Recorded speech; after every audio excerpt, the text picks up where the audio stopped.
పిల్లలకి మనస్ఫూర్తిగా ఒక బిస్కెట్ ఇద్దామన్నా కూడా అందులో అన్హెల్దీ ఫ్యాట్స్, రీఫైన్ షుగర్స్, మైదా ఇవన్నీ ఉంటాయని, పిల్లలకి మంచిది కాదని ఇవ్వడానికే భయపడుతున్నాము. మరి షుగర్, మైదా ఇవేవీ లేకుండా, ఓవెన్ కూడా లేకుండా ఇంట్లోనే అన్ని హెల్దీ ఇంగ్రీడియంట్స్ మాత్రమే యూస్ చేస్తూ ఈజీగా, టేస్టీగా బేకరీ స్టైల్లో బిస్కెట్ ని ఇంట్లోనే చిటికెల్లో తయారు చేసేయచ్చు. మరి రెసిపీ చూసేద్దామా? ముందుగా బౌల్లోకి 1 కప్పు కొబ్బరి పొడి తీసుకోవాలి. సేమ్ కప్ మెజర్మెంట్ తో ఓట్స్ ని ఫ్రై చేసి ఇలా పౌడర్ చేసి వేసుకోవాలి.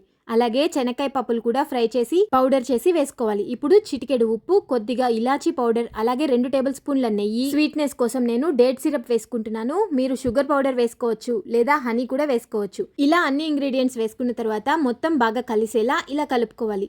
ఇప్పుడు ఒక ప్లేట్ లోకి బటర్ పేపర్ పెట్టుకొని చేతికి కొద్దిగా నెయ్యి అప్లై చేసుకొని కొద్దిగా తీసుకొని ఇలా బాల్స్ లాగా చేసుకొని అన్ని బటర్ పేపర్ పైన అరేంజ్ చేసుకోవాలి. ఇలా ఒక బౌల్ హెల్ప్ తో అన్నిటిని బిస్కెట్ షేప్ లో ప్రెస్ చేసుకోవాలి. ఇప్పుడు 10 నిమిషాల ముందు ప్రీహీట్ చేసుకున్న పాన్ లోకి ఈ ప్లేట్ ని పెట్టుకొని మూత పెట్టి కరెక్ట్ గా 25 మినిట్స్ కనుక బేక్ చేసుకున్నామంటే టేస్టీగా, హెల్దీగా బేకరీ స్టైల్లో బిస్కెట్స్ ఇంట్లోనే తయారు చేసుకోవచ్చు. ఈ హెల్దీ బిస్కెట్స్ ని ఖచ్చితంగా మీరు కూడా ట్రై చేసి చూడండి. ఎవరికైనా యూజ్ అవుతుంది అనుకుంటే షేర్ చేయండి. మళ్ళీ మరొక హెల్దీ రెసిపీతో మిమ్మల్ని కలుస్తాను. Thank you.